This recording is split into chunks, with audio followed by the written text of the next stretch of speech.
Welcome friends, અલગ છે જીકેમાં આપ બધાનું સ્વાગત છે. મિત્રો, આજે ટોપિક લઈને આવ્યો છું એક્ટ્સ ફ્રોમ 1858થી લઈને 1892. મતલબ કે મિત્રો 1858થી લઈ અને 1892માં જેટલા એક્ટ થયા છે એના વિશે આપણે ભણશું. મિત્રો, નાના નાના ટોપિક છે પણ પેપરમાંથી ઘણું બધું પૂછાય છે એટલે ખૂબ જ આઈએમપી છે. આની પહેલાં મિત્રો આપણે ચાર્ટર એક્ટ 1853 સુધી આપણે જોઈ લીધું, બરાબર. હવે ધીમે ધીમે કઈ રીતે વાત આગળ વધે છે, ભારતના સંવિધાનનો વિકાસ, ઐતિહાસિક વિકાસ આપણે જોઈએ છીએ, એમાં હવે કઈ રીતે વાત આગળ વધે છે તો કઈ રીતે પ્રોસેસ થાય છે એ આપણે જોશું. થોડાક નાના પોઈન્ટ છે મિત્રો, એટલે 2-3 પોઈન્ટ સાથે લઈ લીધા છે, બરાબર. તો આપણે એક પછી એક જોશું મિત્રો. એમાં પહેલો ટોપિક છે મિત્રો, ભારત શાસન અધિનિયમ 1858. મિત્રો, આપણે ચાર્ટર એક્ટ 1853માં જ જોયું હતું કે એવો એક ટોપિક આવ્યો હતો કે કંપનીનું શાસન ભવિષ્યમાં ગમે ત્યારે સમાપ્ત થઈ જાય, બરાબર. મતલબ કે એવું કહી દીધું હતું કે હવે ભાઈ કંપનીનું શાસન ગમે ત્યારે સમાપ્ત થઈ જવાનું છે, કંપનીનું શાસન હવે રહેશે નહીં અને એનું શાસન બ્રિટિશ લઈ લે છે, બરાબર. પણ પછી એક મોકાની તલાશ હતી બ્રિટિશને, બરાબર. અને એ મોકો ક્યારે મળી ગયો? 1857ની ક્રાંતિ. 1857ની ક્રાંતિ થઈને મિત્રો એમાં થોડી ઘણી મિસ્ટેક અથવા થોડી ઘણી ક્ષતિઓના લીધે છે ને કંપની એને દબાવમાં નિષ્ફળ ગઈ. બાકી કંપની એને દબાવમાં સફળ ગઈ 1857ના વિપ્લવને.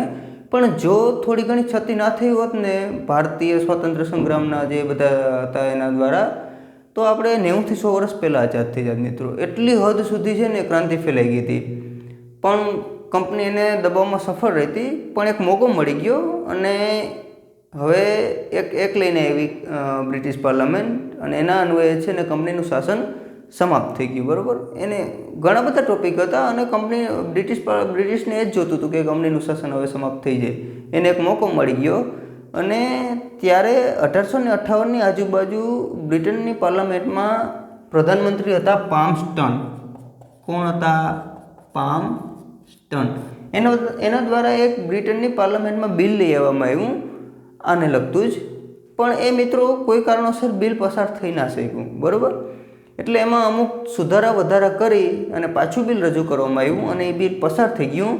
અને કયો એક્ટ બન્યો? ભારત શાસન અધિનિયમ 1858. અને એના અન્વયે શું કરવામાં આવ્યું? કંપનીનું શાસન સમાપ્ત કરી દેવામાં આવ્યું. મિત્રો, આ પ્રધાનમંત્રીનું નામ યાદ રાખવાનું, પાલ્મસ્ટન. દરેક પ્રધાનમંત્રીનું એ નામ યાદ રાખવાની જરૂર નથી મિત્રો, પણ અમુક ટોપિક જે હાઇલાઇટ ટોપિક હોય કે અથવા તો જે ખૂબ જ અગત્યનું હોય એના પ્રધાનમંત્રીનું નામ, કે જ્યારે આ એક્ટ પસાર કર્યો ત્યારે પીએમ કોણ હતા એ યાદ રાખવાનું. જેમ કે આમ ખૂબ આઈએમપી છે. શા માટે? આખી કંપનીનું 200 વર્ષનું શાસન એને સમાપ્ત કરી દીધું અને ત્યાં કોનું શાસન લેવા દેવામાં આવ્યું કે ભાઈ બ્રિટિશ તાજ. કંપનીનું શાસન હવે રહેશે નહીં. ભારત ઉપર રાજ કોણ કરશે? બ્રિટન, બરાબર. અથવા તો બ્રિટિશ સમ્રાટ કે બ્રિટિશ સામ્રાજ્ઞી, ત્યારે વિક્ટોરિયા પ્રથમ હતા એ, બરાબર. તો કંપનીનું શાસન સમાપ્ત કરી નાખ્યું અને આ પ્રધાનમંત્રી પાલ્મસ્ટન, બરાબર, એના દ્વારા બિલ લઈ આવવામાં આવ્યું હતું. એટલે એ થોડુંક યાદ રાખવાનું છે મિત્રો, બરાબર. બીજું પ્રાવધાન શું? એટલે કંપનીનું શાસન સમાપ્ત થયું અને કોના અંડરમાં આવી ગયું? બ્રિટિશ તાજ અથવા તો બ્રિટિશ ક્રાઉન અથવા તો બ્રિટિશ પાર્લામેન્ટ, જે પણ કહ્યું, બરાબર, એની અંડરમાં આવી ગયું. હવે કંપની શાસન કરશે નહીં, બરાબર. બીજું શું મિત્રો? ભારતના રાજ્ય સચિવની નિયુક્તિ. મિત્રો, આની પહેલાં આપણે જોયું કે બોર્ડ ઓફ ડાયરેક્ટર્સ અને બોર્ડ ઓફ કંટ્રોલને હતા, બરાબર, સદસ્યોએ, કે જેનું કામ હતું કે ભાઈ નાણાકીય બાબતો કે વેપારની બાબતો હોય તો બોર્ડ ઓફ ડાયરેક્ટર્સ હતા, અને પોલિટિકલ કામ હોય કોઈ પણ કે પોલિટિકલ પ્રોસેસ હોય તો બોર્ડ ઓફ કંટ્રોલ હતા, બરાબર. પણ જે બોર્ડ ઓફ કંટ્રોલ હતા ને મિત્રો, એના કંપની ઉપર કંટ્રોલ કરવામાં નિષ્ફળ રહ્યા. જો કંપની ઉપર કંટ્રોલ સારી રીતે કરી શકત તો 1857ની ક્રાંતિ જ ના થત, બરાબર મિત્રો. એટલે નિષ્ફળ રહ્યા. એટલે બોર્ડ ઓફ કંટ્રોલને એને સમાપ્ત કરી દેવામાં આવ્યા અને એક શું કરવામાં આવ્યું? ભારતના રાજ્ય સચિવની નિયુક્તિ થઈ. આ ભારતના રાજ્ય સચિવ એટલે શું? હકીકતમાં મિત્રો, ભારતના રાજ્ય સચિવ એ બ્રિટનની પાર્લામેન્ટના સદસ્ય હતા. બ્રિટનની પાર્લામેન્ટના જ સદસ્ય હતા. કોણ? તો કે ભારતના રાજ્ય સચિવ અને એક કેબિનેટ મિનિસ્ટરનો દરજ્જો. બ્રિટનની પાર્લામેન્ટમાં કેબિનેટ મિનિસ્ટર હોય, એમાંથી કોઈ એકને ભારતના રાજ્ય સચિવ બનાવી દેવામાં આવ્યા. જેમ કે અત્યારે છે મિત્રો આપણે કે હોમ મિનિસ્ટર છે, ફાઇનાન્સ મિનિસ્ટર છે, ડિફેન્સ મિનિસ્ટર છે. એ જ રીતે ત્યાં બ્રિટનની પાર્લામેન્ટમાં કોઈ એક વ્યક્તિ હતા કે જે મિનિસ્ટર હતા, એને હવેથી શું કામ સોંપી દીધું કે ભાઈ તમારે બ્રિટનનું કંઈ કામ નથી કરવાનું, તમારે ભારત ઉપર શાસન કરવાનું છે, અથવા તો ભારત ઉપર શાસન કરવા માટેની બધી પ્રોસેસ અથવા બધી જવાબદારી તમારે નિભાવવાની છે. બ્રિટનની પાર્લામેન્ટ ભારતમાં કોઈ પણ પ્રોબ્લેમ થશે ને તેનો જવાબ અમે તમારી પાસે માગશું. કોની પાસે? ભારતના રાજ્ય સચિવ પાસે માગશે. બરોબર મિત્રો. તો આ રીતે ભારતના રાજ્ય સચિવની નિયુક્તિ કરવામાં આવી. અને આ ભારતના આ રાજ્ય સચિવ કોણ હતા મિત્રો? બોર્ડ ઓફ કંટ્રોલ આપણે જે કીધું ને, બોર્ડ ઓફ કંટ્રોલમાં ત્યારે જે અધ્યક્ષ હતા ને ત્યારે એનું નામ યાદ રાખજો મિત્રો, લોર્ડ સ્ટેનલી. મિત્રો આ વ્યક્તિ ત્યારે બોર્ડ ઓફ કંટ્રોલના ડાયરેક્ટર કયો અથવા તો અધ્યક્ષ કયો એ હતા. બરોબર. તો એને જે શું બનાવી દેવામાં આવ્યા? ભારતના રાજ્ય સચિવ. એટલે કદાચ પેપરમાં એવું પણ પૂછી શકે કે ભારતના પ્રથમ રાજ્ય સચિવ કોણ હતા? સેક્રેટરી સ્ટેટ ઓફ ઇન્ડિયા પહેલાં કોણ હતા? SOS કોણ હતા? Lord Stanley. મિત્રો આ યાદ રાખવાનું. બરોબર.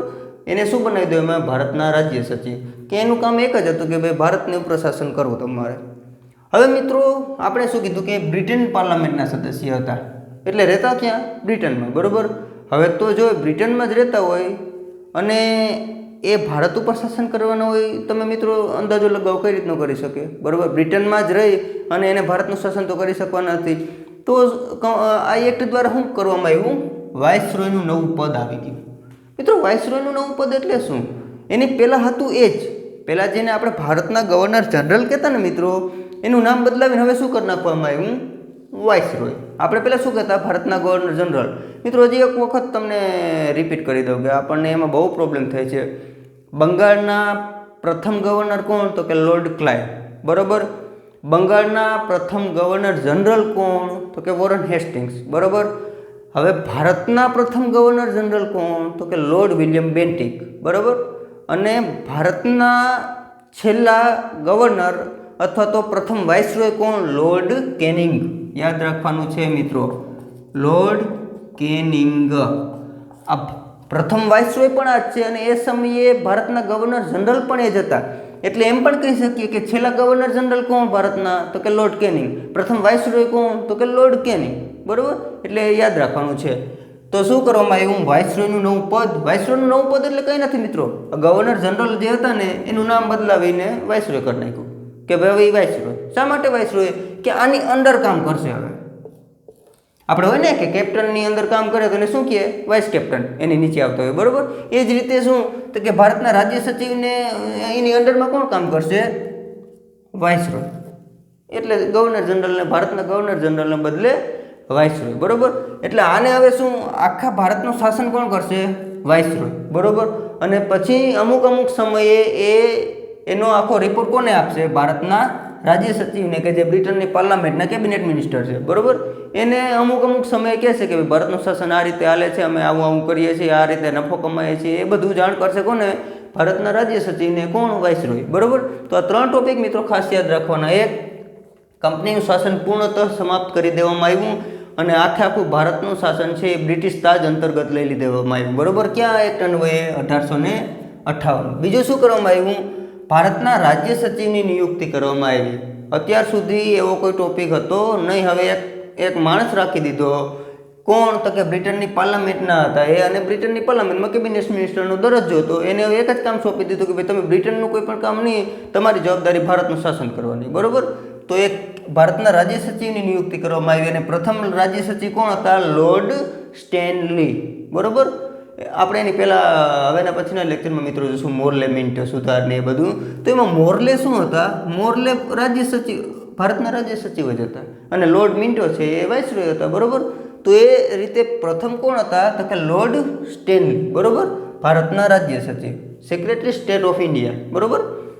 અને આ વ્યક્તિ તો બ્રિટનમાં હતા. બરોબર. બ્રિટનમાં હતા તો ભારતનું શાસન ના કરી શકે. તો એના બદલામાં શું તો કે એક ભારતમાં નિમણૂક કરી દેવામાં આવી વાઇસરોય, કે જે પહેલાં ભારતના ગવર્નર જનરલ હતા એનું નામ બદલાવીને વાઇસરોય કરી નાખ્યું. બરોબર મિત્રો.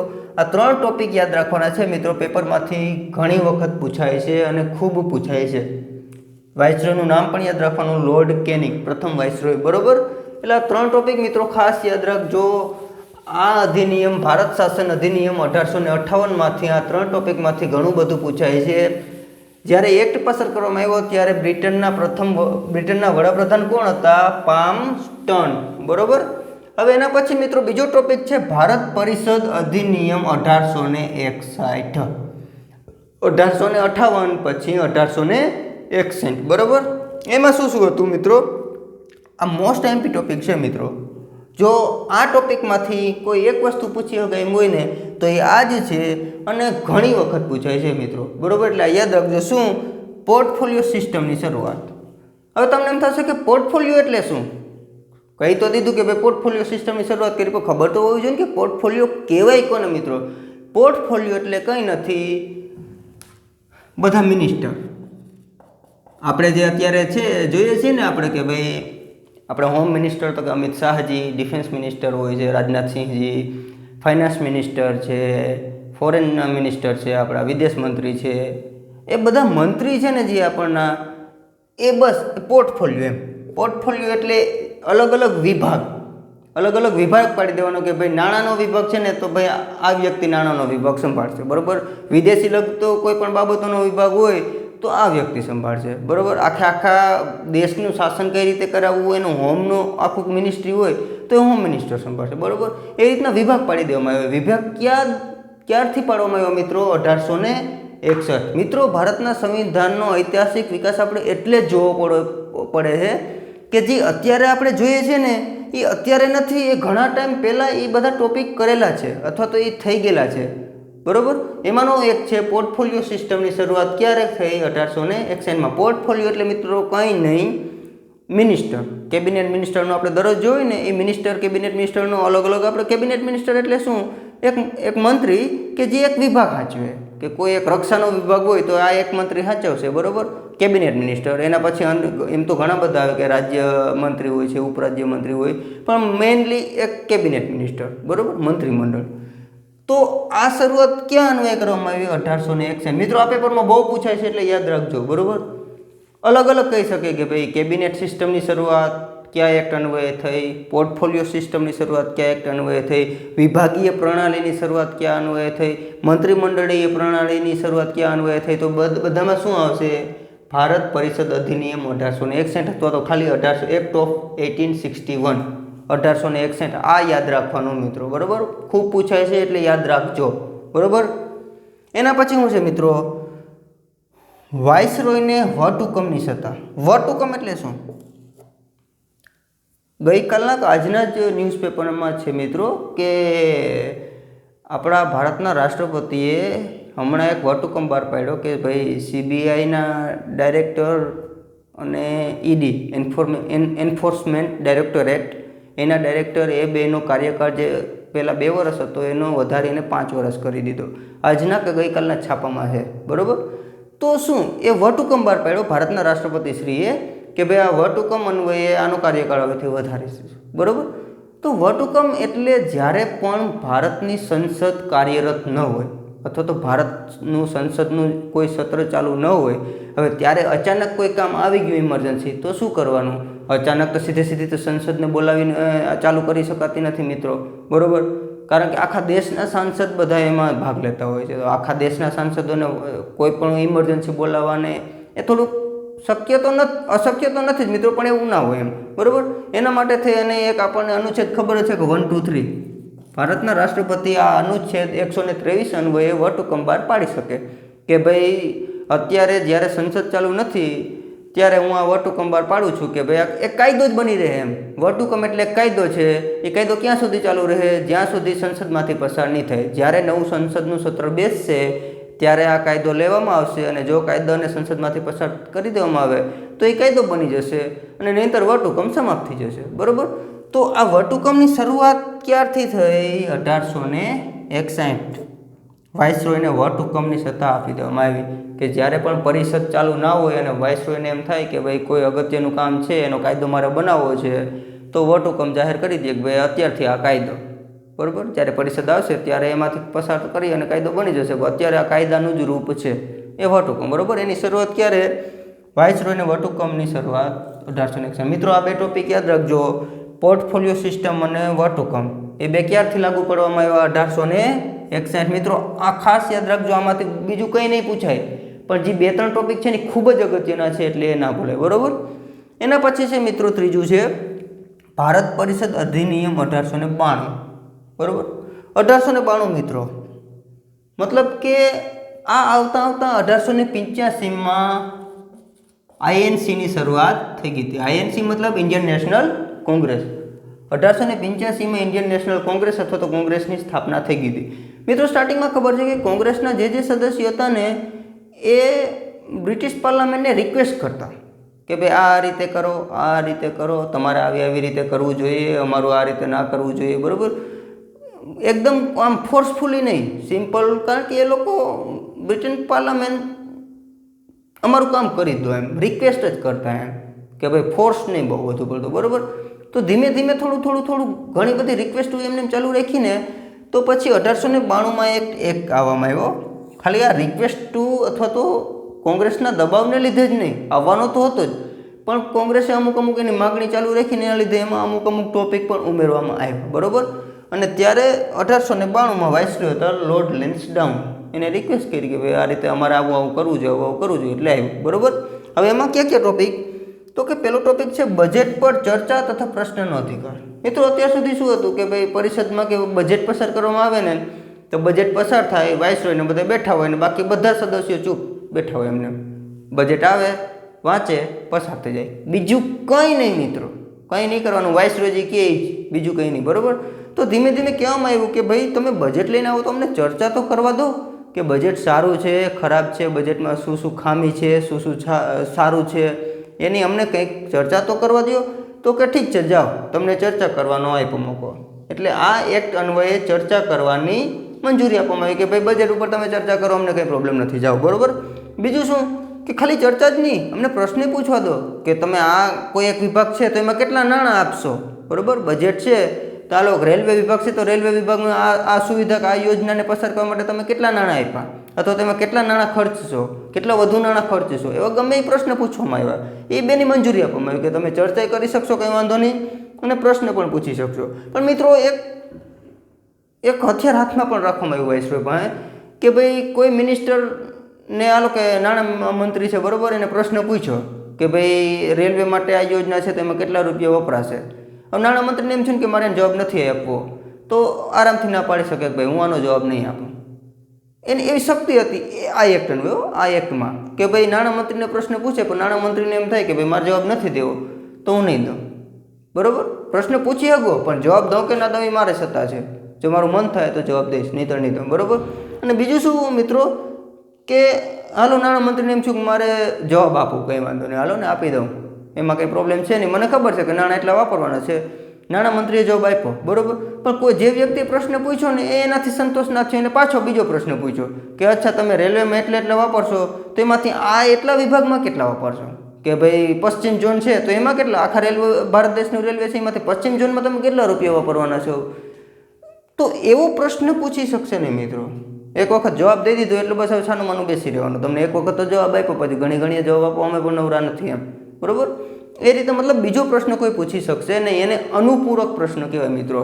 કે એક વખત પૂછો એ પ્રશ્નનો બીજી વખત પૂછવાનો, બીજી વખત મતલબ કે એની અંદરનો બીજો ટોપિક ગોત લેવાનો એમ કે ભાઈ પેલા મેઇન ટોપિક હોય તો એની અંદરનો કોઈ બીજો ટોપિક એમ, બરાબર. તો અનુપૂરક પ્રશ્ન પૂછી શકશો નહીં. અને મિત્રો આના ઉપર મતદાન પણ થઈ શકે નહીં. આ બે સત્તા હજી આપી નહોતી. ધીમે ધીમે મિત્રો બધી સત્તા આપવામાં આવશે. પ્રશ્ન પૂછવામાં આવશે, અનુપૂરક પ્રશ્નોની મંજૂરી આપી દેવામાં આવશે, પ્રશ્ન ફરજિયાત પ્રશ્નનો જવાબ આપવામાં આવશે, મતદાન કરવાનો અધિકાર આપવામાં આવશે. પણ ધીમે ધીમે મિત્રો અત્યારે આ એક્ટ અન્વયે આવું કંઈ આપવામાં આવ્યું નહીં, બરાબર. એના પછી છે મિત્રો અપ્રત્યક્ષ ચુનાવ પ્રણાલીનો પ્રારંભ. અપ્રત્યક્ષ ચુનાવ એટલે શું મિત્રો? બે પ્રકારના ચુનાવ એટલે મતદાન, બરાબર. બે પ્રકારના મતદાન આવે, એક ડાયરેક્ટ અને એક ઇનડાયરેક્ટ. ડાયરેક્ટ એટલે પ્રત્યક્ષ અને ઇનડાયરેક્ટ એટલે અપ્રત્યક્ષ, બરાબર.